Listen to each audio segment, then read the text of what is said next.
Satu-satunya penyesalanku, aku tidak bisa secara pribadi menghabisi nyawa si bajingan itu.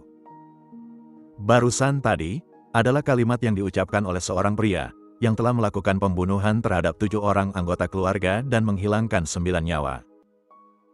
Diketahui bahwa setelah dia melancarkan aksinya, pria ini masih sempat untuk merapihkan TKP, mandi, masak, bahkan makan dan minum bir di rumah korbannya. Setelah perutnya kenyang, dia menyalakan sebatang rokok dan duduk di sofa, seakan-akan sedang menunggu kedatangan seseorang.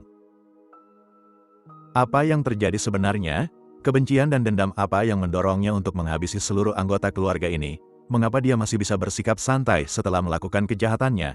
Dan siapa orang yang dia tunggu?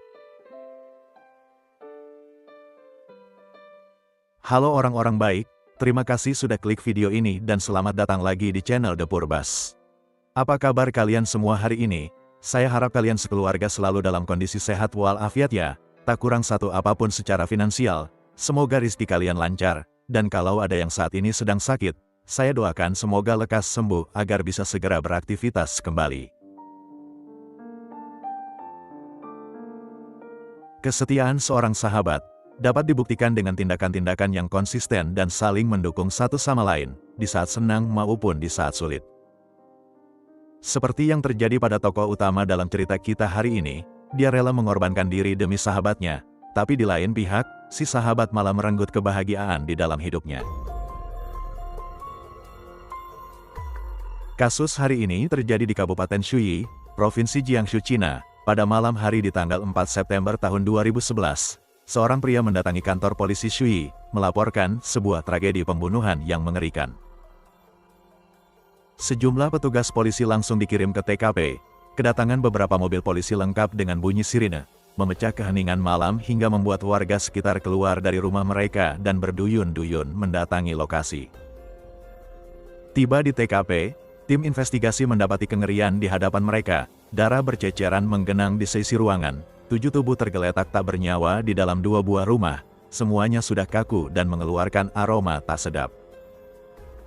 Di dalam rumah pertama, ada 3 korban yang diidentifikasi bernama Wang Chengxian yang berusia 55 tahun, bersama istrinya dan seorang cucu perempuan mereka yang berusia remaja. Pria parubaya itu tergeletak dalam posisi telentang dengan mata yang melotot, mengindikasikan bahwa dia melihat dengan jelas wajah si pembunuh di detik-detik terakhir sebelum nyawanya melayang.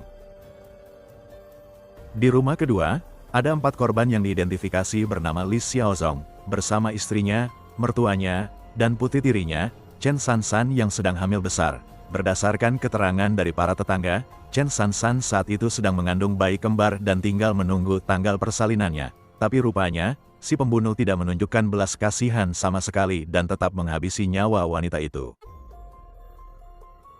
Para korban yang berasal dari 2 keluarga ini, sejatinya memiliki hubungan kekerabatan, di mana istri Wang adalah adik dari Li Xiaozong. Dinding rumah mereka berdempetan, oleh karena itulah, polisi berasumsi bahwa awalnya si pelaku ini kemungkinan hanya ingin menyerang salah satu keluarga, tapi demi menutupi keberadaan saksi mata, si pelaku memutuskan untuk menghabisi mereka semua. Rumah 2 keluarga ini letaknya terpencil dan jauh dari rumah warga desa lainnya. Itulah yang menjelaskan mengapa tidak ada warga desa yang tahu saat pembunuhan itu terjadi. Melihat kondisi para korban, diduga mereka semua sudah meninggal selama lebih dari 24 jam. Warga desa justru baru tahu tentang tragedi ini saat melihat mobil-mobil polisi berdatangan melewati rumah mereka. Semua warga merasa bingung karena keluarga Wang dan keluarga Li selama ini dikenal baik hidup rukun berdampingan dan tidak punya konflik dengan pihak luar. Lalu siapa orang yang memiliki kebencian yang begitu besar, sampai-sampai tega menghabisi mereka semua dalam satu waktu? Polisi juga berasumsi bahwa siapapun pelaku pembunuhan ini, kemungkinan besar adalah seorang pria muda dengan kondisi tubuh yang kuat, sehingga dia mampu menghabisi 7 orang sekaligus dalam waktu yang sangat singkat. Kalau menghitung juga keberadaan bayi kembar di kandungan Chen Sansan, maka total korbannya adalah 9 orang. Para tetangga memberitahu polisi bahwa keluarga Wang memiliki 1 orang anak laki-laki yang bernama Wang Jiuqing, tapi pria yang berusia sekitar 30 tahun itu tidak pernah terlihat lagi sejak 1 bulan terakhir. Selain menyebutkan nama Wang Jiuqing, Para tetangga ini juga bercerita bahwa Jiu Qing sejatinya sudah menikah dan memiliki istri yang sedang hamil. Tapi wanita itu pergi meninggalkan Jiu Qing dan pulang ke rumah orang tuanya di desa lain. Istri Jiu Qing menggugat cerai, karena sang suami ternyata secara terang-terangan memiliki selingkuhan, seorang wanita yang bernama Xia Shuqing. Polisi mencatat semua info tersebut dan mulai menerka-nerka, apakah Wang Jiuqing terlibat dalam pembunuhan ini? Apakah ini adalah perbuatan pihak keluarga atau orang suruhan istri Jiuqing yang sakit hati terhadap pengkhianatan pria itu? Namun mengejutkan, saat polisi masih sibuk di TKP dan para tetangga masih terus berbisik-bisik, seorang pria mendekati salah satu polisi dan berkata, "Sayalah yang membunuh mereka semua."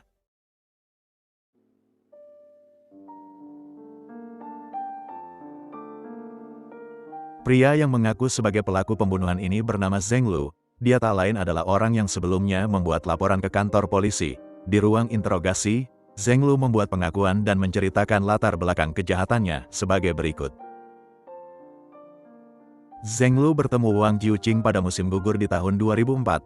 Saat itu, Zheng Lu sedang duduk di ruang tunggu stasiun kereta api kota Guanyun, dan hendak berangkat ke kota lain untuk mencari pekerjaan. Tak jauh dari tempat duduknya, ada seorang pria yang sedang membaca surat kabar.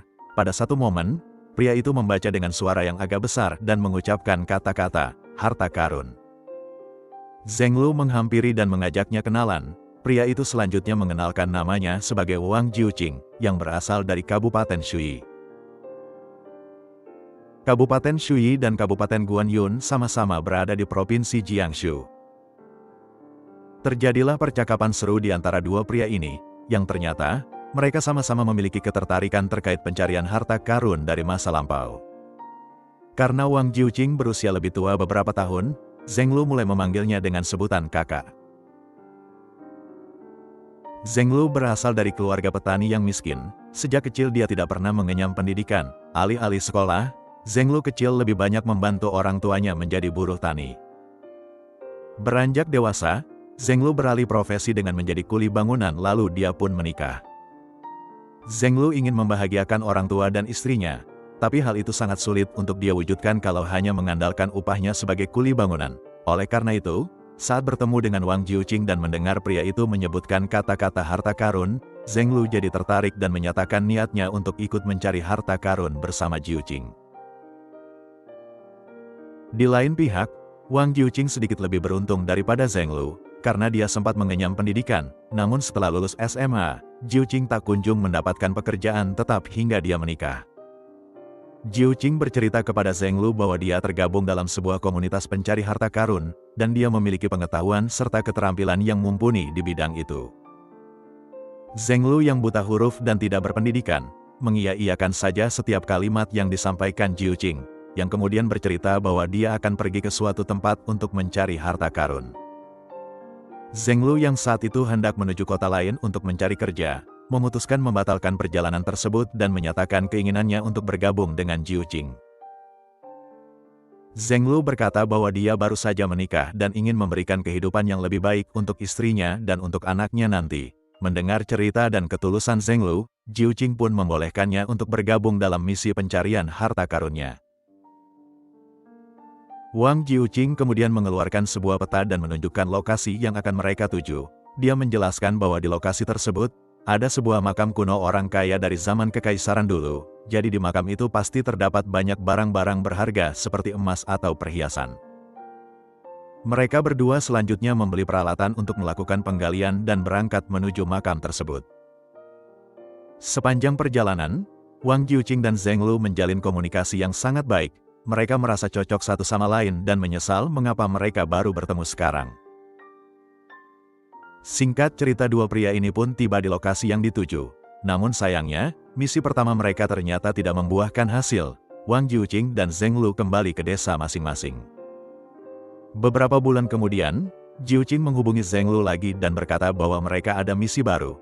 Zheng Lu dengan penuh semangat segera menemui Jiuqing, lalu mereka berangkat lagi. Tapi misi ini pun ternyata tidak membuahkan hasil. Mereka pun pulang ke desa masing-masing dengan menelan kekecewaan. Jiuqing dan Zheng Lu tidak pernah patah semangat. Sejak pertama kenal di tahun 2004 hingga tahun 2008, mereka berulang kali bertemu untuk melakukan misi pencarian harta karun. Walaupun semua misi itu ternyata zonk, dua pria ini tetap bersahabat dan terus saling menyemangati. Pada akhir tahun 2008, Jiuqing memberitahu Zheng Lu bahwa di kota Yangzhou, ada sebuah gunung yang diyakini terdapat sebuah makam kuno seorang kaisar. Kalau berita itu benar, tentunya ada banyak sekali harta karun yang tersimpan di makam tersebut. Sebagai info saja, pembongkaran makam atau penggalian makam dengan tujuan mencari harta karun, termasuk ke dalam perbuatan kriminal berdasarkan undang-undang di negara Cina. Jadi demi menghindari kecurigaan warga sekitar, mereka memutuskan untuk naik gunung di malam hari. Pada malam yang sudah dijadwalkan, Jiuqing dan Zheng Lu mulai mendaki gunung tersebut. Tapi baru saja mereka menempuh setengah perjalanan, Zheng Lu tidak sengaja tergelincir jatuh ke sebuah lembah, dan naasnya, kaki Zheng Lu tertancap di sebatang dahan pohon yang tajam, hingga menyebabkannya terluka dan tidak sanggup untuk berjalan. Mereka memutuskan untuk membatalkan misi itu dan memprioritaskan mengobati luka Zheng Lu terlebih dahulu. Jiuqing memapa sahabatnya turun dari gunung itu dan membawa Zheng Lu ke sebuah klinik.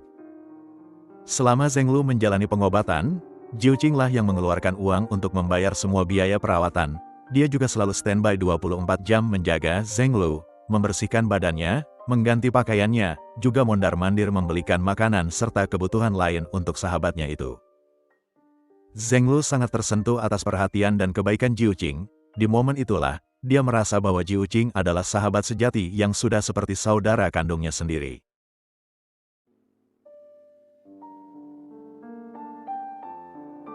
Beberapa hari kemudian, setelah kondisi Zheng Lu sudah membaik, pria ini memutuskan mau pulang dulu ke Kabupaten Guanyun untuk beristirahat. Namun Jiuqing berkata bahwa dia akan mengantar Zheng Lu sampai ke rumahnya. Ada dua alasan mengapa Jiuqing bersikeras dan memaksa ingin mengantar Zheng Lu. Yang pertama, Jiuqing benar-benar khawatir dan ingin memastikan Zheng Lu tiba di rumah dengan selamat. Dan alasan yang kedua, selama ini Zheng Lu selalu membanggakan istrinya yang cantik. Jiuqing merasa penasaran dan ingin membuktikan klaim sahabatnya itu. Singkatnya, Jiuqing mengantar Zheng Lu. Untuk pertama kali setelah 4 tahun lebih mereka bersahabat, Jiuqing akhirnya bisa bertemu dengan Xiasui, istri Zheng Lu, yang ternyata memang benar-benar cantik. Wang Jiuqing selanjutnya pulang ke rumahnya sendiri di Kabupaten Shuyi, dan berkata kepada Zheng Lu bahwa mereka akan mengulangi lagi misi ke gunung itu kalau Zheng Lu sudah sembuh. Pada bulan Agustus tahun 2009, sesuai dengan janji mereka, Wang Jiuqing dan Zheng Lu bertemu lagi untuk menyelesaikan misi mereka yang sebelumnya. Kali ini mereka membuat persiapan yang lebih matang dan akan lebih berhati-hati supaya tidak terjadi lagi kecelakaan. Masih sama seperti yang sebelumnya, Jiuqing dan Zheng Lu memilih untuk naik ke gunung itu di malam hari, dan sesuai dengan peta yang dipegang Jiuqing, mereka berhasil menemukan makam kuno yang dicari. Dua pria ini mengeluarkan skop dan mulai menggali makam tersebut. Akan tetapi, tanpa sepengetahuan mereka, beberapa warga sekitar sempat melihat dan mencurigai gerak-gerik mereka. Para warga menelpon polisi dan melaporkan aksi perampokan makam. Tak lama kemudian, beberapa polisi datang dan menangkap basah kedua sahabat ini. Dalam perjalanan saat dibawa menuju kantor polisi, Zheng Lu berbisik kepada Jiuqing agar melimpahkan semua kesalahan kepadanya.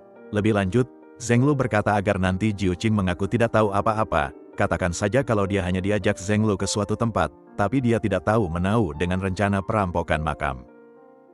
Sesuai rencana, saat diinterogasi di ruangan terpisah, Wang Jiuqing mengikuti perintah sahabatnya, mengaku bahwa dia telah dibohongi oleh Zheng Lu, sama sekali tidak paham terkait rencana perampokan makam.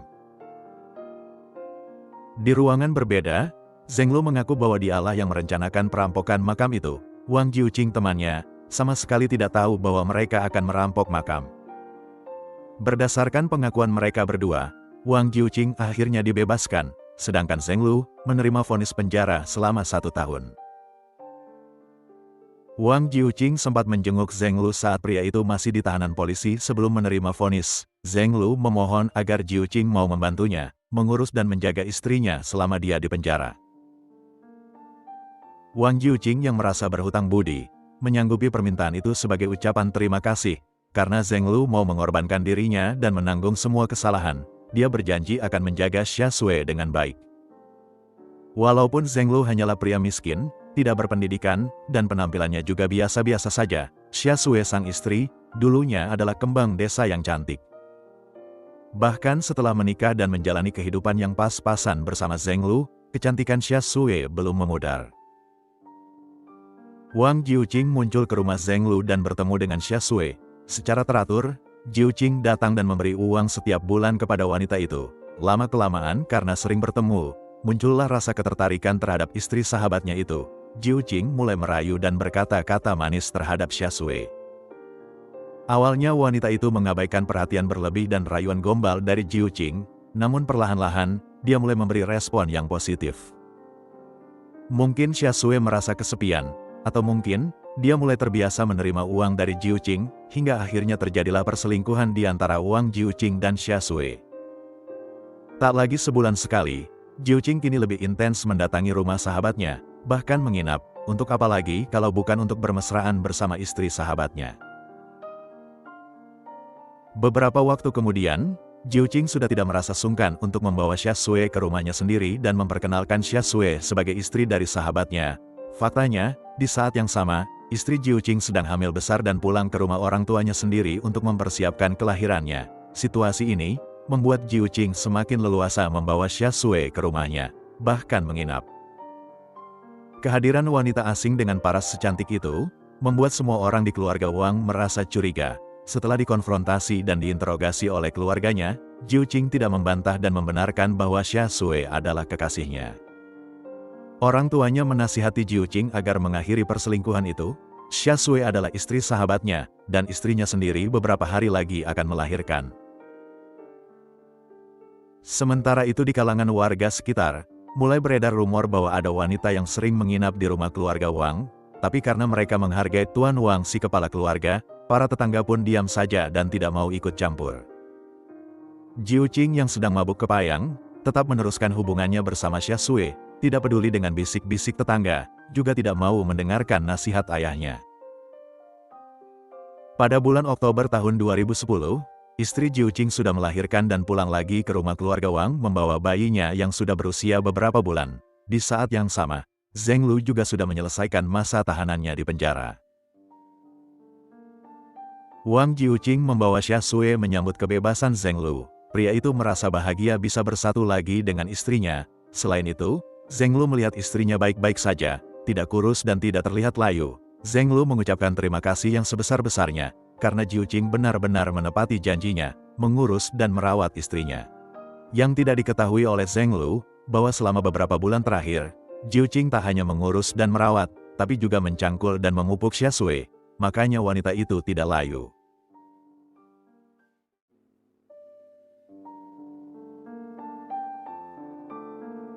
Zheng Lu kini merasa bahagia karena sudah bebas dari penjara dan bisa bersatu lagi dengan istrinya. Namun setelah beberapa waktu, Zheng Lu merasa kalau Xia Shui banyak berubah, lebih dingin dan sering mengacuhkannya. Awalnya, Zheng Lu berpikir bahwa situasi itu mungkin disebabkan karena mereka sempat terpisah selama 1 tahun. Tapi lama-kelamaan, sikap Xia Shui semakin mencurigakan. Tak hanya sering menolak saat diajak berhubungan badan, Xia Shui jadi sering minta izin untuk pulang ke desanya, dengan alasan bahwa ayahnya yang hidup sendirian sekarang sudah sakit-sakitan. Hampir setiap minggu, Xia Shui pulang ke rumah ayahnya dan menginap selama 1 atau 2 malam. Sama seperti yang terjadi pada bulan Juli tahun 2011, Xia Shui kembali minta izin untuk pulang ke rumah ayahnya. Zheng Lu tidak pernah melarang Xia Shui untuk mengunjungi ayahnya, namun kali ini setelah 2 hari, Xia Shui tidak pulang ke rumah, HP-nya juga tidak bisa dihubungi. Ditunggu lagi beberapa hari kemudian, Xia Shui belum juga pulang, juga masih tidak bisa ditelepon. Setelah 2 minggu, Zheng Lu memutuskan untuk mendatangi rumah mertuanya, karena berpikir mungkin telah terjadi sesuatu terhadap ayah istrinya. Namun alangkah terkejutnya Zheng Lu, kala mendapati bahwa ayah mertuanya ternyata baik-baik saja, dan Xia Shui istrinya tidak ada di sana. Menurut mertuanya, Xia Shui tidak datang ke rumahnya, tidak minggu ini, tidak minggu lalu, begitupun bulan-bulan sebelumnya. Zheng Lu bingung di mana Xia Shui istrinya, lalu kemana dia pergi selama ini dengan membuat kebohongan pulang ke desa untuk merawat ayahnya yang sakit. Kembali ke rumahnya di Guanyun, Zheng Lu bertanya kepada beberapa tetangga dan teman-teman istrinya, mungkin ada dari mereka yang tahu tentang keberadaan Xia Shui. Namun informasi yang didapat oleh Zheng Lu malah membuat wajahnya tertampar. Menurut beberapa tetangga, dulu saat Zheng Lu berada di penjara, ada seorang pria yang sering datang ke rumahnya. Awalnya pria itu datang sekitar sebulan sekali dan berkunjung sebentar saja. Setelah sekian bulan, pria itu makin sering mampir bahkan menginap. Para tetua di lingkungan mereka sampai-sampai harus datang ke rumah Zheng Lu dan menegur Xia Shui agar tidak menerima tamu menginap. Apalagi tamu itu laki-laki, dan suami Xia Shui tidak ada di rumah. Setelah mendapat teguran itu, si tamu itu memang tidak pernah datang lagi. Tapi Xia Shui jadi sering meninggalkan rumah. Alasannya karena dia pulang ke desa untuk merawat ayahnya yang sakit. Alasan yang sama seperti yang diucapkan Xia Shui kepada Zheng Lu. Berdasarkan ciri-ciri yang disebutkan oleh tetangganya, Zheng Lu bisa memastikan bahwa pria yang dimaksud adalah Wang Jiuqing, sahabatnya sendiri. Jadi sekarang Zheng Lu paham, selama dia berada di penjara, Jiuqing dan Xia Shui telah mengkhianatinya. Masih memendam harapan bahwa dugaannya salah, Zheng Lu pergi ke Kabupaten Shuyi untuk menemui Jiuqing. Namun ketika tiba di rumah keluarga Wang, ayah Jiuqing menjelaskan bahwa putranya, kira-kira sudah 2 minggu ini pergi keluar kota, entah kemana. Xia Shui dan Jiuqing sama-sama meninggalkan rumah sejak 2 minggu yang lalu. Zheng Lu semakin yakin bahwa dua orang itu menjalin perselingkuhan di belakangnya. Zheng Lu pulang ke rumahnya di Guanyun dengan perasaan hancur dan nelangsa, mendapati dua orang yang dia percaya telah bersekongkol mengkhianatinya. Waktu pun berlalu, 2 minggu kemudian di bulan Agustus tahun 2011, Zheng Lu kembali mendatangi rumah keluarga Wang, dan bertanya apakah sudah ada kabar dari Jiuqing. Zheng Lu secara frontal menyebut bahwa putra Tuan Wang sudah membawa lari istrinya. Zheng Lu tidak tahu kalau Jiuqing dan Xia Shui saat itu kabur naik angkot. Tuan Wang menjelaskan bahwa dia benar-benar tidak tahu di mana keberadaan Jiuqing. Selanjutnya pria ini menjelaskan bahwa bukan hanya Zheng Lu yang mencari keberadaan Jiuqing, tapi juga menantunya, istri Jiuqing, yang kini sudah hamil lagi. Menantunya itu sudah mengetahui perselingkuhan Jiuqing dan istri Zheng Lu, jadi dia pulang ke rumah orang tuanya dan mengajukan gugatan cerai terhadap Jiuqing. Meskipun sudah dijelaskan sedemikian rupa, Zheng Lu merasa tidak percaya dan yakin kalau Tuan Wang menutup-nutupi keberadaan putranya. Zheng Lu memutuskan untuk tidak pulang ke Guanyun. Alih-alih, dia menyewa sebuah kamar tak jauh dari rumah keluarga Wang, untuk mencari Jiuqing dan Xia Shui, dan supaya dia cepat tahu kalau Jiuqing pulang ke rumah orang tuanya. Selama berhari-hari Zheng Lu berkeliling mencari Jiuqing dan Xia Shui, tak peduli dengan kondisi kesehatannya yang memburuk. Namun tak hanya tubuhnya, mentalnya perlahan-lahan mulai tidak sehat. Zheng Lu merasa sangat sakit hati atas pengkhianatan Xia Shui istrinya dan Jiuqing sahabatnya. Di waktu yang sama, Zheng Lu yakin kalau semua orang di keluarga Wang sengaja menutup-nutupi keberadaan Jiuqing dan Xia Shui. Pada tanggal 3 September tahun 2011, Zheng Lu menerima info dari salah seorang tetangga keluarga Wang, yang menyebutkan bahwa dia melihat Jiuqing pulang. Zheng Lu merasa kalau inilah waktunya untuk memergoki Jiuqing dan Xia Shui istrinya. Kalau dia datang sekarang di siang hari, Tuan Wang dan anggota keluarga yang lain pasti akan kompak melindungi Jiuqing dan Xia Shui. Jadi Zheng Lu berniat untuk menyelinap ke rumah itu di malam hari, menyergap dan memergoki Jiuqing serta Xia Shui secara langsung.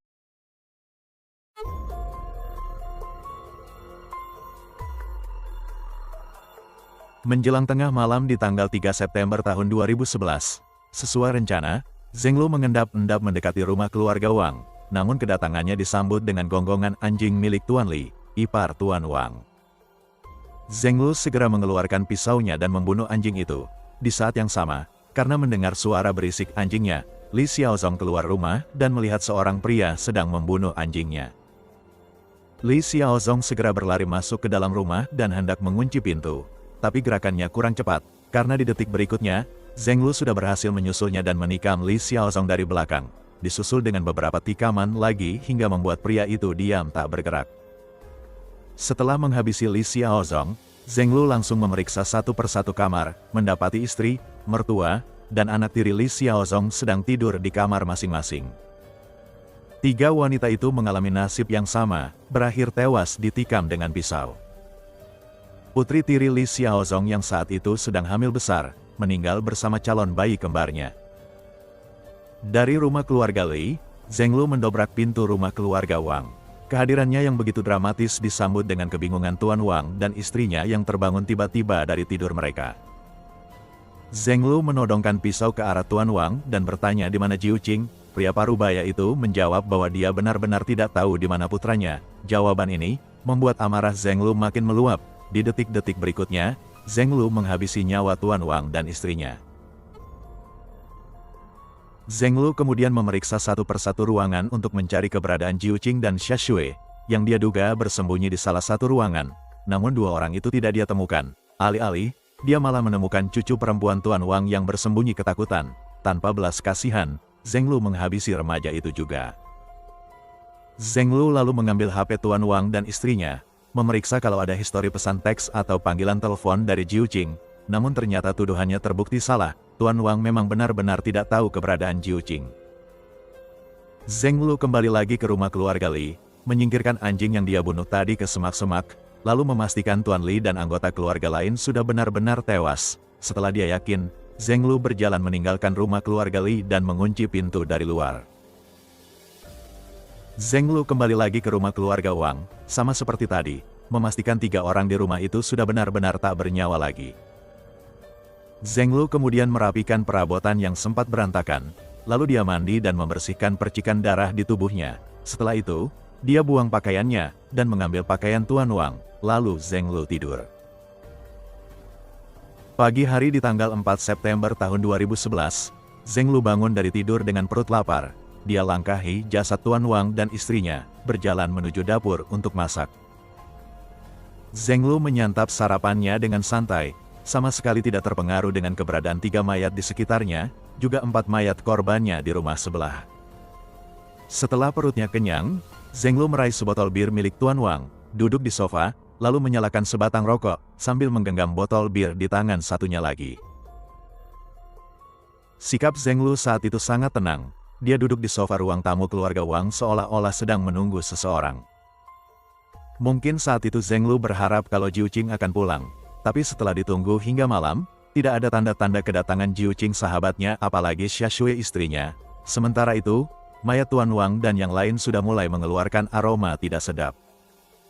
Zheng Lu kemudian bangkit dari tempat duduknya, lalu berjalan keluar rumah menuju jalan raya, menyetop sebuah taksi dan minta diantar ke kantor polisi.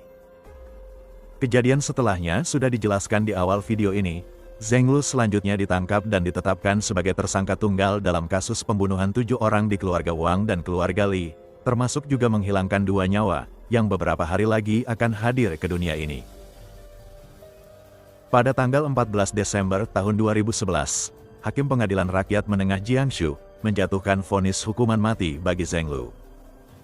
Sebelum hakim mengetok palu, Zheng Lu sempat ditanya apakah dia menyesali perbuatannya. Zheng Lu mengangkat bahunya seraya berkata, "Satu-satunya penyesalanku, aku tidak bisa secara pribadi menghabisi nyawa si bajingan itu." Pada tanggal 5 September tahun 2012, tepat 1 tahun setelah pembantaian keluarga Wang dan keluarga Li, Mahkamah Rakyat Agung Cina menyetujui hukuman mati Zheng Lu. Sampai dengan hari eksekusinya, Zheng Lu tidak pernah tahu di mana keberadaan Wang Jiuqing dan Xia Shui.